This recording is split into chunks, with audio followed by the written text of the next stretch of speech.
is celebrating some of those successes. And really and truly, there are lots of them.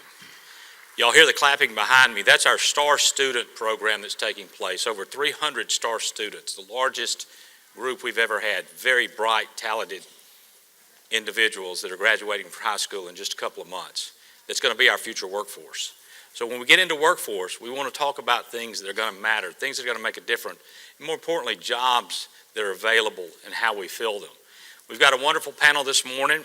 With us is Amy Tate. She is Valley Relations for the Tennessee Valley Authority, TVA. She is also the chair of a newly formed group called the Skills Foundation, which is designed really to focus on skill issues. Also, Denny Terrell, who is the president of Ivy Mechanical based in Kosciuszko, and really workforce is one of the key driving factors that Denny has to deal with on a day in and day out basis, because as they do business all over the country, making sure you have a quality workforce that's ready to go to work when the job becomes available is extremely important. And then Edmund Hughes on the end is the Vice President of Human Resources and Administration with Ingalls Shipbuilding, the company that is constantly growing and adding employees and having to have a quality, skilled workforce to do the job. So if y'all would, a quick welcome to all of our panelists this morning. Thank y'all so much for being part of it. And Edmund, I want to start with you, because they're here to hear about things that are happening that are making a difference. And I know at Ingalls in particular, y'all have some of the finest training and some of the most comprehensive approaches to it of anybody that I'm aware of. Can you just kind of give us a little overview to begin with of kind of some of the things that y'all are doing and how it all meshes to get the type of employee that you need? Okay, so to start, I think it's very important to mention Ingalls Shipbuilding. We have about 11,500 employees in Pascagoula, Mississippi. We build 4 different classes of ships for the Navy and the Coast Guard, and currently there are 11 different ships in various stages of construction. Last year was an extremely light year. We hired 1,930 employees. That was a light year. If you average it out over the past 3 to 5 years, the number's probably been around 2,700 employees per year. So from a workforce development standpoint, if I wait until we post an ad for an electrician to start our recruiting process, I will never catch up, ever. So we really have to think about workforce development from a really holistic standpoint, and it doesn't start when that job is posted. It starts when the kids are in middle school. And I know some of you are looking at me thinking, no, not really. Well, it really does. Because if individuals don't get those skills in math and in science early, then they may not be prepared for the kinds of work that we do. So we actually spend a lot of time with STEM-related programs. We give STEM grants to high schools, robotic schools, elementary schools, to get individuals interested in those areas.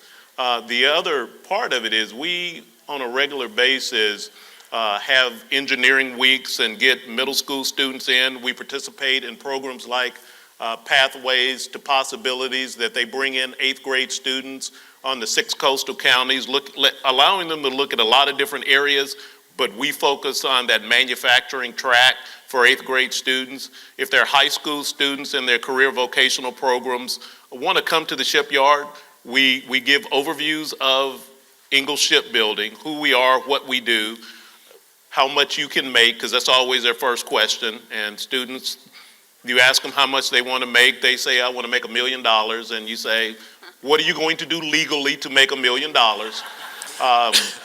But we bring the students in from a high school age and talk to them about careers and jobs. Well, we actually talk about careers. We say we don't really want to talk to you about a job. We want to talk to you about a career at Ingalls Shipbuilding. But we bring those students in to let them understand what we do. We'll introduce them to our apprentice program, and they'll talk to our manager of talent acquisition. And he spends time talking to them about What is the easiest way you think you can lose your job at any company you ever go to? Not showing up at work. So we want to have those conversations with students very early. One of the programs that I'm extremely proud of is this. 2 years ago, we started a shipbuilding academy.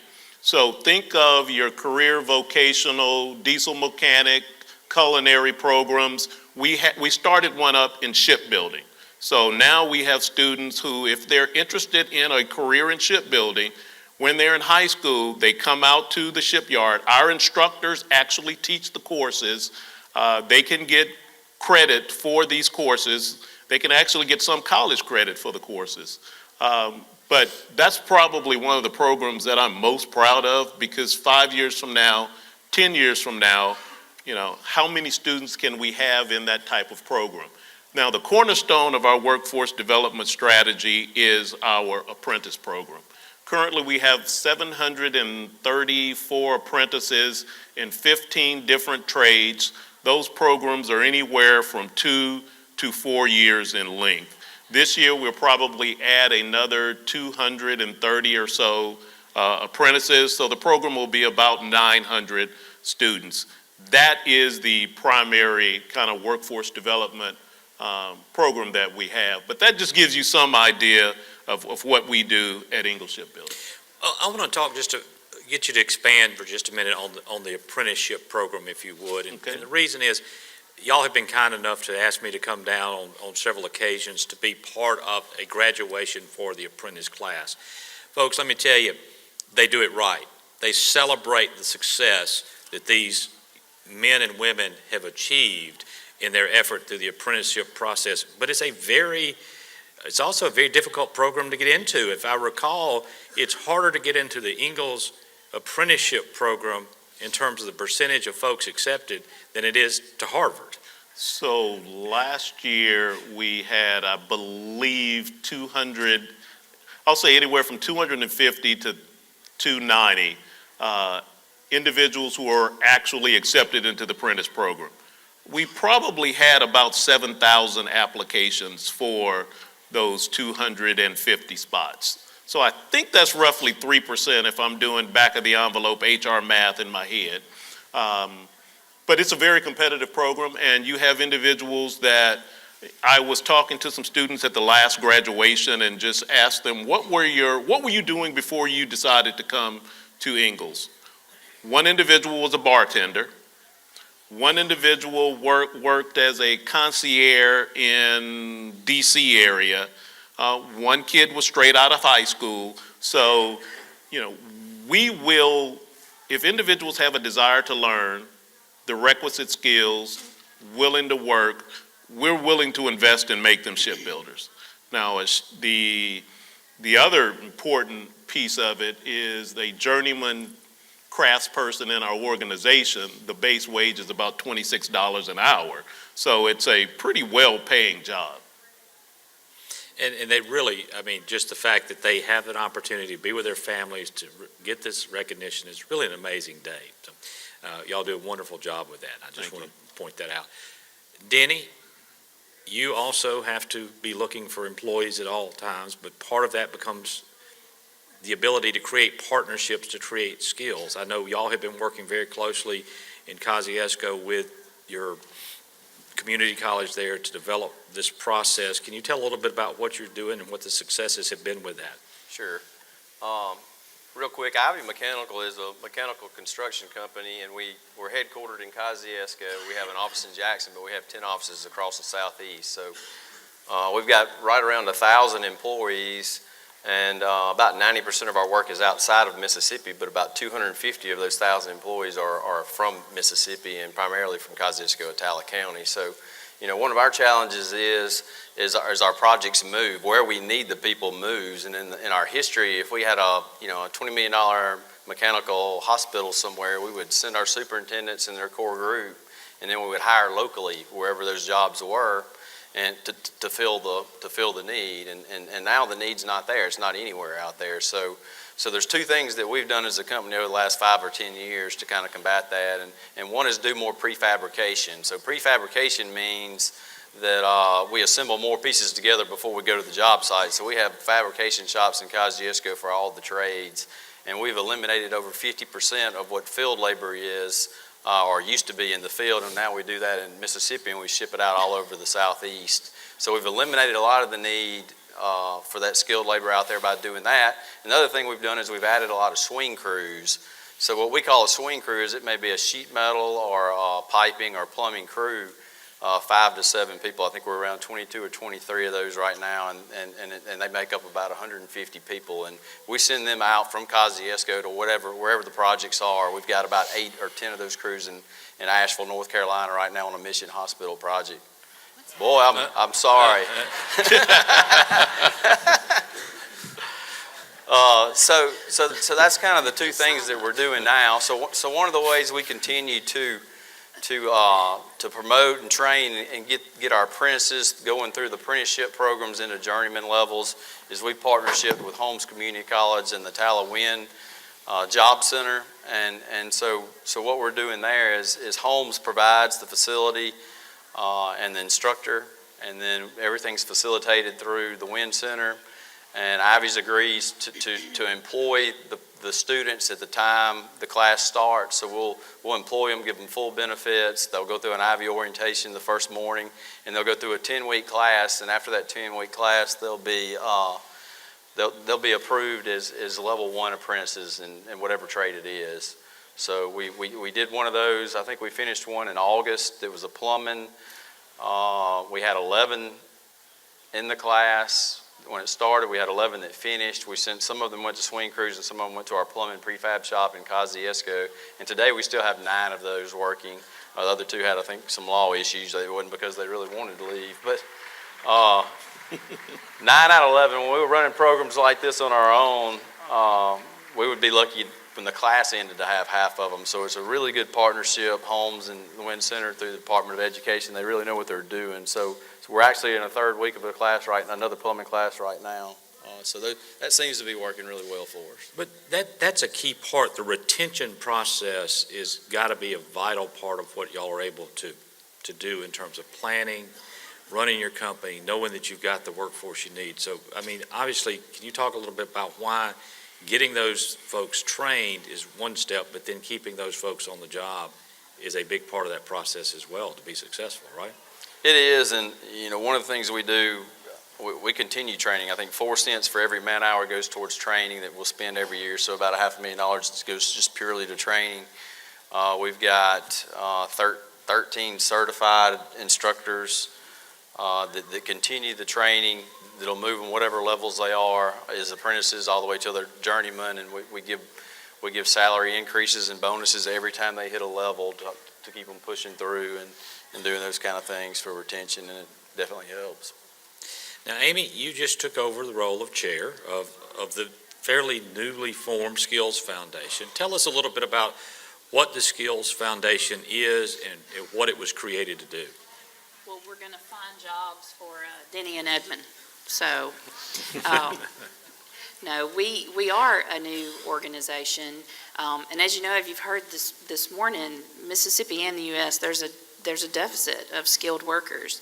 So the Skills Foundation was formed to increase awareness that there are gaps for those type of workers, and to help get the word out to fill those gaps. Right now, 7 out of 10 available jobs in the U.S. are skilled trades. That's about 40,000 jobs in Mississippi and almost 6 million across the U.S. So we want to work with existing networks. MEC is a great example of that with Mississippi Scholars and Tech Masters. There are already some great networks in place to reach students and to reach these workers. So by not reinventing the wheel and capitalizing on that, we can get our message out faster, we can drive results, and most importantly, we can measure that. Our board likes to say demand-driven education for jobs that actually exist. Well, and first of all, thank you for taking on the role of chair of this organization. It's going to be vitally important to see all this come together, because you also have a real job.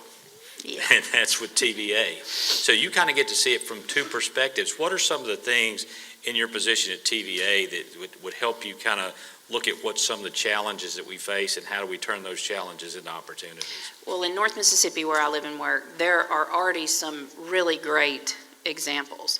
We're getting a lot right. We just need more people funneling into those jobs to get those numbers up. And our competitiveness as a state truly depends on how we develop this workforce. Generally, our challenges are the same as other states. We just need more of these type middle skills or technical skills put in the pipeline. 30 years ago, the skilled trades, they worked with their hands or tools. And I think there's been some misconceptions and some stigmatization around those types of jobs. They aren't that way anymore. These folks are running computers on the floor. All these systems are automated, and these jobs are paying very good money. So I think the Skills Foundation, if we can lean into all this messaging that tells people you can go get some training, and sometimes some pretty quick training to get into these jobs that will not only pay you a good wage, but you have the ability to climb the ladder. And Edmund, while your primary focus today is building ships, you have a background in manufacturing in a variety of areas. Amy mentioned the fact just now that 7 out of 10 jobs fit that category. What do you see in the workplace today in terms of what the needs are, and then how do we continue to build on that as we go forward, not only in your industry but other industries when we're looking at the state as a whole?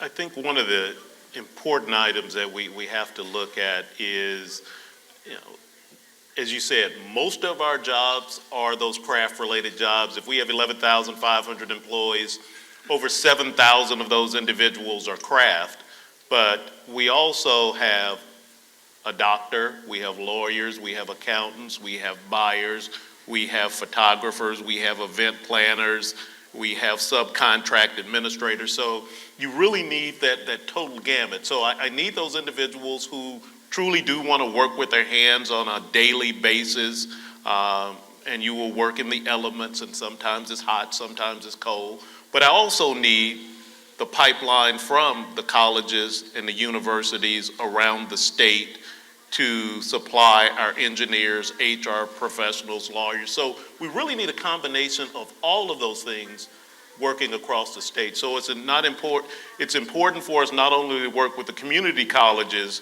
and we have extremely strong relationships with the community colleges to bring in the craft workforce, but we also need those same relationships with the universities as we're looking at the rest of the professionals within our organization. I think the opportunities to take internships and go in and to see a company is extremely helpful. If I look back over kind of the history of the state, when I graduated from college, there was no Nissan, there was no Toyota, so I went to Indiana to work for General Motors. Well, now those opportunities exist in the state. And so what are those opportunities to get our students in Mississippi to stay in Mississippi? Because there are opportunities within our state. And I think it's important that we, as businesses, assist and get to the colleges, get to the universities, and help those students understand what truly is available within Mississippi. And I think that's one of the things that stands out to us as we've looked at this and we've talked about the post-secondary portion of this. If you look at the statistics, they're saying that in Mississippi we're going to need about 58 to 60% of our jobs by 2020 are going to be in that category of job that's going to require some type of post-secondary education. But it's not just a 4-year college Right. degree. It could be industry credentials, it could be an associate degree. So again, I guess that from your perspective, as we look at that, getting that training early, I guess is a big part of it. And going back to what you talked about, the pathways for possibilities that y'all are involved in is one of the ways to do it. do you think those are the kinds of things that are getting people to understand why we're, what's out there, the type of education they're going to need, and getting them into that? And then if you would, just explain just a little bit more to the audience about what Pathways is, so they can get an understanding of what y'all do with that. So Pathways to Possibilities is a program for 8th grade students. If you look at the 6 counties in lower Mississippi, they'll bring in 8th grade students to the Coliseum, and they'll talk about all different types of careers. So you have a lot of companies that assist in that. So there'll be a track in manufacturing, there'll be a track in healthcare, there'll be a track in construction-related items, there'll be a track within, you want to be a public servant, firefighter, or something of that nature. You want to work in the hospitality industry. So they bring in these 8th grade students, and they spend a period of time there and get to go to these, in many cases, hands-on demonstrations of what are the different career tracks that I can take on as an individual. And you do that in the 8th grade so that those students have the opportunity to decide, if I truly want to go into manufacturing, construction, these are the kinds of classes that I need to take in high school. If I want to go into hospitality, here's some things that I can do. If I want to be an engineer and I don't like mathematics, I may have a problem. So Pathways to Possibilities give students that opportunity to really spend some time with hands-on demonstrations to start thinking about their career. If individuals take that opportunity to think about it in the 8th grade, you have 9th, 10th, 11th, and 12th to do something about it. If in the 8th grade they decide that they're not going to do it, then we need to assist them a little bit more. But that 8th grade year, I think, is extremely important to individuals to decide, do I want to go do something that may require me to work with my hands, or do I want to take that university track? But the other part is explaining to them that if you truly want to work with your hands, there are jobs that you can make a pretty good living with, which may also provide you a career track. So when we get students to come in and they ask us, well, how much can I make? Well, a journeyman makes X. His boss probably makes 10,000 more. His boss makes 10,000. His boss. So if you come in as a journeyman, there is a career path that leads to that number they love to quote, which is, I want to make 6 figures. Every student that comes through says, I want to make 6 figures. My first question is, when do you want to make it, and what do you want to do? You're not going to make it the year after you finish the community college. It's just not going to happen. But if you're willing to put in some more years, some more time, and some potential education, those opportunities are present here in your state, and you can make the kind of money that you've just talked about you wanted to make. But it requires an investment of your time to do it. Denny, I'm probably going to say this wrong, but you talked about part of what you have to do. I guess I'll call it a work-ready workforce. In other words, people ready to go when the job's there, having the crew, having your employees ready to go out and do the job. That's kind of the demand that exists today. How is that different than what it used to be when it was more like a lot of on-the-job training in that field, and particularly in the construction industry? Yeah. I guess now the swing crew, swing crews has always been a part of our company, I guess since the 70s. But what we use swing crews for, we're kind of knocking out the peaks on projects. On large projects, you'll see a curve, manpower curve, and it'll jump up for say 3 or 4 months. They would go in and knock out the peaks because that demand was hard to find out there. So the problem now is we're having to build the job with those people. It's not just knocking out the peaks. So, the biggest difference is the workforce is not where our jobs are, so we have to take the workforce. So that's Do that. the biggest. And I guess challenge. when you have the, I guess as a company like yours and your job, you go to where the job is.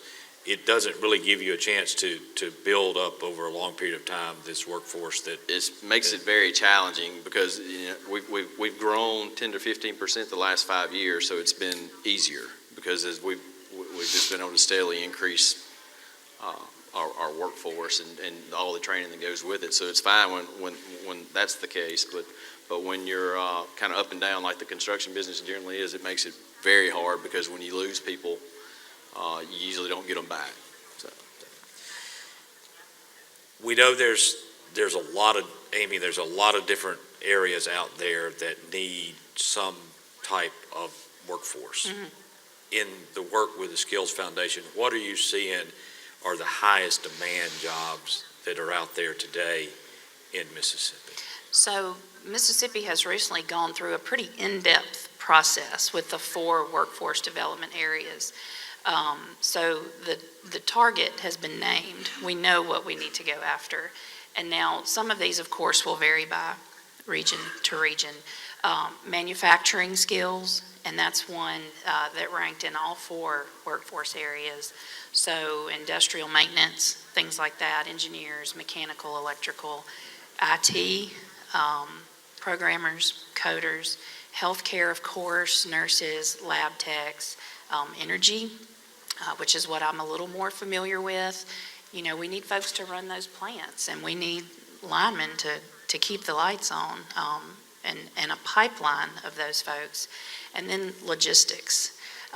So like I said, the target has been identified. We just need to figure out how to get the message out and to link students or folks looking for a job with the opportunities that are there. And I think one of the things that we need to think about, and this really is, I know something that y'all will probably be working on, is that a lot of these areas that she just mentioned, they're not just a specific job. It's a wide variety of jobs. I know for a fact we were having this discussion prior to the start of this session with Superintendent of Education that made the point, says when you think about healthcare, which was one of the areas that you mentioned, is that you've got to have every type of skill across the spectrum that exists. You've got to have someone who's taking care of the facility. You've got to have someone who's cutting the grass. And you also have to have the neurosurgeon. You know, all of that is such a big part of this that it really does mean we've got to develop a different type of approach, a different type of workforce skill set, and do that because these jobs exist. So when you think about that, when you think about all these various opportunities, how do we reach out? How do we let people in Mississippi know what these opportunities are and how they learn about this? Well, I think it's simple. I just think we need to talk about it more. Mississippi's really good at that. We've got some very close-knit communities, some great networks. It seems like what we focus on gets done.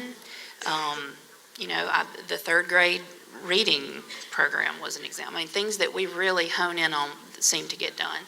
I think repetition is critical. We reach people and have found some success through Get on the Grid. We reach them where they are, and that's on their phone.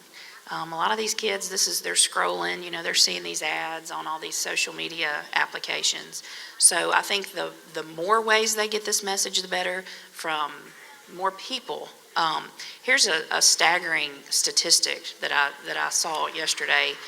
Over 600,000 people in Mississippi with less than a college degree are not working. There's another 200,000 who are working that want a higher paying job. They don't know about some of these opportunities. So how do we move the needle in that space? Even if we reach a fraction, 1 or 2%, the dividends would be huge. Well, and I think your point is very well taken, that the dividends would be huge, and we're talking about the state as a whole and how we develop it. Now, Denny, you and I have had a couple of conversations about community development and how workforce plays into that. Being from a community like Kosciuszko, why is it so important that we focus on finding a way to do what Amy's talking about, increase the educational opportunities? Because really, that is at the base of building the community up and going forward. I know y'all have had a lot of stuff going on up that way. What are some things that are happening in that arena? You know, to me, it's the workforce development and rural economic development are kind of both in equal line on small towns these days, because I know like Kosciuszko is like a lot of other small towns. It just seems like it's slowly dying on the vine as you lose M&F headquarters and all these industries. It's just, and the other ones don't come. It's just, that's just kind of what you're seeing. So I know in talking, sorry, I didn't want to get off on that, but maybe that's the next time session. Dr. Haffey's president of Holmes Community College. One of the things he told me was Holmes came in and bought the old Milwaukee tool building. They moved to Greenwood to their other location and turned it into a really nice training facility. And he said that I believe it opened maybe July of 16. He said they have partnered with 9 businesses or organizations in Kosciuszko and have trained almost 1,000 people in that time. So when you're talking about Kosciuszko, 7,000, 7,500 people, the whole county is probably 17,000, and they've trained in that short of a time 1,000. That's a big impact. So you're seeing a lot of good movement there. One of the things I'd like to see is maybe the smaller, that's the 9 bigger businesses or organizations in Kosciuszko, Attala County. So what can we do? And they can afford to put in a little bit, but what about the small guy that's doing a startup? I don't think the communication at their level may not be quite where it needs to be, so we could help with that some more. And one of the things you just mentioned was that community college aspect, that what they're doing. Now, Edmond, I know for a fact, I've had a chance to, again, tour your facility, your training facility. You're closely tied with the community college. Talk a little bit about why that relationship is so important and how that can even grow in other parts of the state. So at our Maritime Trades Academy, where we conduct our training for our apprentices, there's actually on the site a office of Mississippi Gulf Coast Community College. They are a critical partner in the training of our apprentices. So they actually have a campus actually on site. As our apprentices, the programs are anywhere from 2 to 4 years. So by the time a student has gone through those programs, they're very close to getting their associate's degree. So we like for them, if they so choose, to finish that associate's degree. But the beauty of that one is they also, since they're at the community college and have received many of their credits, they can get their associate's degree. Gulf Coast Community College also has a program with Mississippi State, so if they're interested in pursuing their engineering degree, they can do it. And there are also programs with University of Southern Mississippi that allows them to continue their education, and they don't have to leave our campus. The other one is, Mississippi Gulf Coast is a strong partner, but we work with all of the community colleges around the state. When you're looking at hiring thousands of individuals, you have to cast that net a little bit wider. So the community college system is extremely important to Ingalls Shipbuilding and their workforce development strategies. One of the more important items is we meet with the community colleges on their curriculum to make sure that as they're teaching the students welding, when they finish that welding program, they can come to Ingalls and will meet our minimum requirements from a testing standpoint. So we travel around the state meeting with all the community colleges, working with them, whether it's on how they set up equipment, what's in the curriculum. But when the students finish the program, we want them to get a job. We'd love for them to get the job at Ingalls, no offense to anyone, but we would love for them to come to work. But it's important to help them with the curriculum so when they finish the program, they can make a smooth transition. So we really work with all the community colleges around the state of Mississippi. And Amy, I guess, and this is, in Northeast Mississippi, there's also a strong workforce development within the community college. Is TVA, their relationship, and you see other companies, again, is that just another way of driving home and communicating to students what's out there and how they can be aware of? It is. We don't have to look far. I think there are programs in Mississippi that rival anything going on anywhere in the country. And what I see in North Mississippi, these programs that are really churning out these ready-to-work folks in big numbers, the key ingredient is a strong public-private partnership. We've got some examples. I'll just throw a few out. Toyota, has a great program, Work to Learn, where these students are in the classroom 2 days a week at ICC. They're on the floor 3 days a week. When they're done, they have an associate's degree. They're going to school, they're making a paycheck, they are getting real-world experience, and when they're done, I mean, a lot of these folks are going straight into the Toyota pipeline or the supplier pipeline. We have the Certified Furniture Academy, same type idea. When they go through this program, they come out with 2 national certifications, and then they're guaranteed an interview with a local furniture manufacturer. EMCC, the program that I'm a little more personally familiar with, their utility line worker program, we have had some success with, and I think their president's hiding over there. Hey, Tom.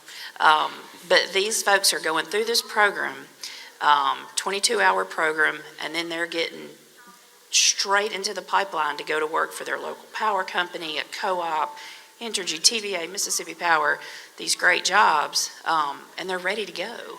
In fact, 3 of his students recently got back from Puerto Rico. They were sent down there to help with the storm restoration effort. So, I mean, they're linemen ready. So again, I think there are so many good things we can replicate.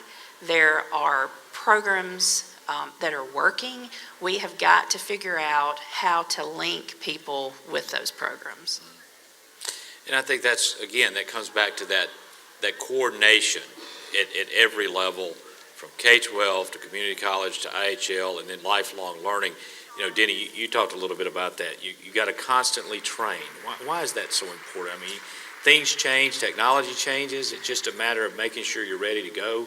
But I mean, obviously having a focus of always giving your employees a chance to learn more has to be part of the equation, correct? Oh, I agree. You know, for one, you're showing them a career path. Kind of, I know you talked a little bit about career path. Like the MCEF is a big part of the construction in Mississippi, and they provide that, so you can kind of show them. And again, we do the levels, so as they're going through the apprenticeship levels, they're seeing where they can move to, and at what point they can become a foreman and run their own crew and move on to I mean, so all that's there, and they're all, you know, wanting to learn and do better. So, and I think it really helps with the retention.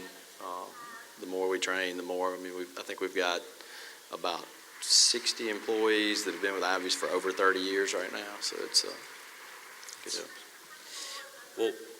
Well, we do have a couple of mics. We'll take questions as long as they're easy. But if anybody does have a question, if you come on, step up to the mic, we'll ask. If not, I've got a couple of other things I want to wrap up with before we do that. But I did want to at least offer, because we appreciate y'all taking the time to come listen to this, because what we do know is there are a lot of things that are happening. To Amy's point, there are programs across this state that rival anything you'll find anywhere else. It's that coordinating effort of doing that making sure that we're talking about it. So again, this panel was titled, you know, Workforce Training That Works. I think we've heard a lot about that. And I think that's one of the things that as we think about going forward, we still have things that we have to do. So I'm going to give y'all a really easy, since nobody's stepping up to the mic, I'm going to give y'all a really easy question. What is the next step that we need to take as a state? And each of you get to answer this question. What is the next step we need to take that will begin to address this skilled labor shortage, and how can MEC, this group of business leaders that are here today and all of the connections we have across the state, be part of that process going forward? And we'll start with Edmund, and we'll come down and let Amy put a cap on it here for us. So, You said easy. easy question. You said easy. And then you started with me. So I think the most important thing we can do in the state of Mississippi is focus on education. That one item will make the biggest difference in the success of the state of Mississippi. It's investing in the education and make it rival anywhere else in the country. So when you mention the state of Mississippi, you say that it's number one from an educational standpoint. I was actually born and raised in Jackson, Mississippi, graduated from Jackson Public Schools, went to college in Mississippi, left immediately after college for an opportunity. My kids spent time in several other states. They started here in 6th and 8th grade, and I will tell you there was a difference in the educational system. I think my kids grew up in a fantastic school district. We were in Ocean Springs, Mississippi. It is a wonderful school district. But if I compare the education when they got to 6th grade and 8th grade to where we were before, there was a difference. And so if we want to say what is going to make a difference in the state of Mississippi, I truly believe it is in the education system. And when I say education, I mean from pre-K throughout. That will make a difference. And if we make that difference, companies like Ingalls and all the rest of the companies around the state will have the workforce that we need to be successful in the future. I want to say I agree with that. I do think there are a lot of good programs out there involved with, workforce, the craft side especially, but communication. I know MEC's endeavor is one of the big parts of that is to try to communicate all the programs that are out there and bring them together. So I think that is a big piece of it too. But it is all about education. Retweet. Again, I'm going to plug the Skills Foundation just because I think we are getting so much right. There are so many programs in place. We need somebody housing that and getting the word out.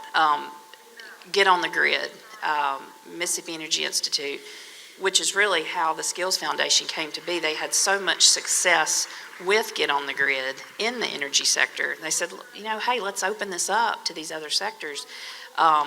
Last year, in a little less than a year, we reached almost 170,000 people with Get on the Grid. They got on there, they looked at these skills jobs, they surfed around.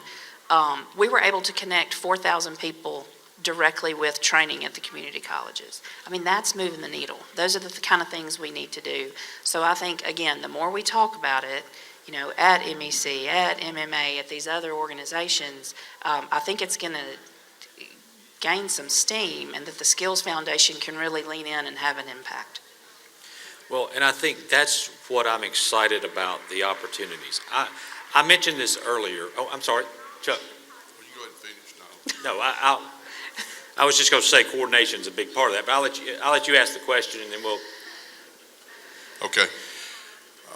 I think it's about 3 years ago, Delta State University suspended their out-of-state tuition fee, just the out-of-state portion. And to the best of my knowledge, that has been good for them. I've been hearing, that Ole Miss, their freshman enrollment has been creeping up to where now it's slightly above 50% of their freshman enrollment are out-of-state students. It would seem to me like that, if a person comes to Mississippi for an education and then winds up staying here and is a productive citizen in the state and paying state income taxes and so forth, that over the long run would benefit Mississippi. So I'm wondering if anybody's keeping up with any statistics about how many people that actually come here as out-of-state college students, once they get their education, actually stay in Mississippi for a number of years, and would it be to our advantage for other institutions of higher learning to consider the suspension of their out-of-state tuition or a reduction in it? Well, I actually don't know the numbers, but I can answer the question is yes, that is fact.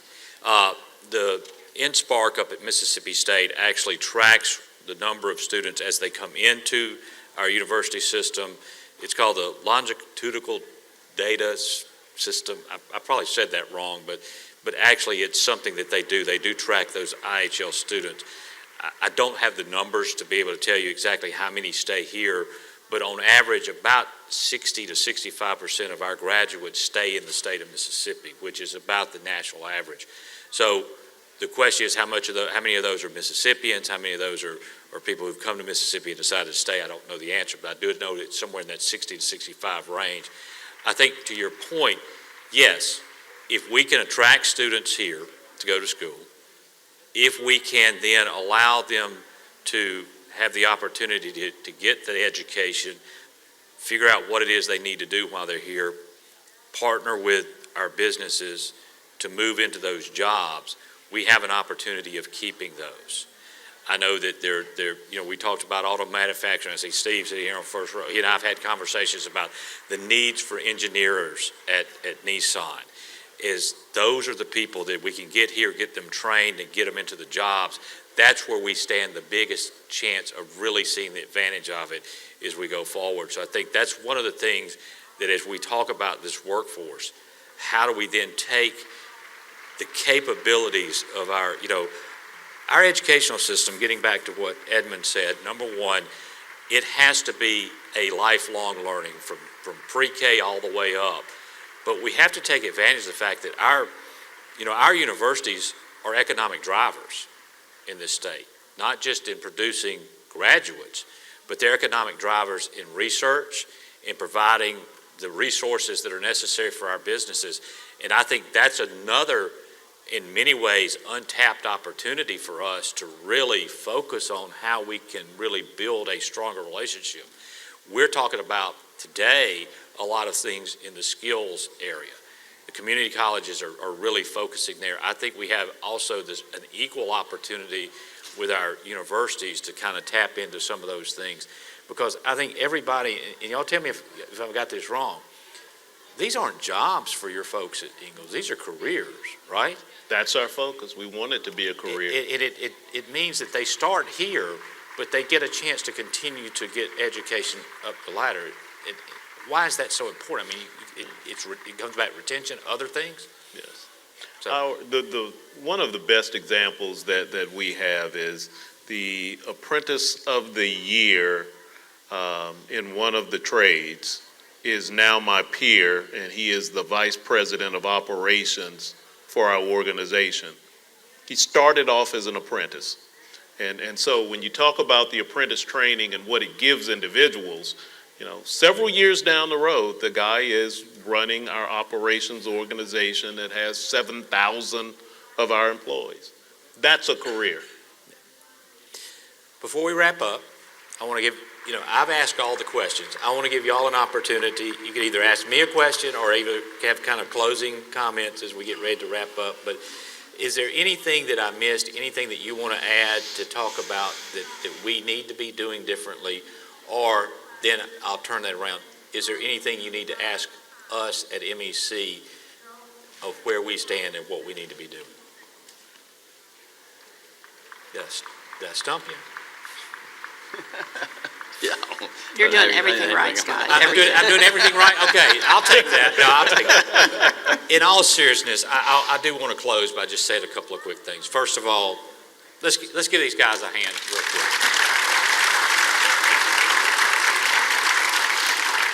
Everyone in here is here because they care about this issue. Many of y'all are on the front lines, just like these guys are, about trying to make sure we've got the type of workforce we need in Mississippi. If any of y'all had to put up with my hour-long tour that I did over the past few months, which I appreciate y'all coming to, you heard me say this. We have to think differently, because that's how we will figure out how to get this done. We can't be something we're not. We have to figure out what our strengths are, and we have to play to the strengths. Throughout the tour, I used the example that was given. It goes all the way back to the biblical story of David and Goliath. And Malcolm Gladwell wrote a book called David and Goliath, Underdogs, Misfits, and Slaying Giants. And he talks about what happened and how the underdog won. He doesn't question the fact that David's faith was a big part of that process. But what happened was David knew that if he tried to fight Goliath the way it's always been done, there's no way he wins. And when Saul put the armor on and he took it off, and everybody was surprised, saying, "What are you doing?" He said, "Look, if I get in basically his thought process was simply this: if I get in hand-to-hand combat with this guy, I'm going to lose. But what do I have? I have youth, I have speed, and I have skill." He positioned himself to take the shot. He took the giant down. We can't continue to try to fight things the traditional way. When it comes to workforce, we've got to be thinking outside the box. We've got to be creating partnerships like what's happening with Ivy and Holmes. We've got to be thinking about how do we do these things. So as we go forward, let's think about as a state, what are our strengths? And then let's play to the strengths. MEC is here to help that happen. I'm excited about the opportunity that exists today. The theme of today's meeting is enhancing our opportunities. It's focusing on the good things that are happening, the workforce programs that are working, the opportunities that exist, and tapping into the potential of all of these resources that we have. And I think if we do it together, if we create a coordinated effort, we can continue to see further development of these programs, like you said, that will rival anywhere in the country, because we have the ability to do that in Mississippi. Y'all, as our business community, our business leaders, are the ones that will drive that. I really appreciate y'all being with us this morning. We've got a wonderful luncheon right around the corner in about, we're going to be opening the doors in about 10 minutes. I encourage you to go on in. We're going to start right on time at 11:30. A really good program in store, something fun with a spotlight on the International Ballet Competition and a performance. We'll hear from the governor, and then our keynote speaker is going to continue this conversation about how do we make skills a part of the conversation of changing things, not only in Mississippi, but in our nation. Again, thank you for being here. Let's give them one more hand. Thank y'all so much for being part of this.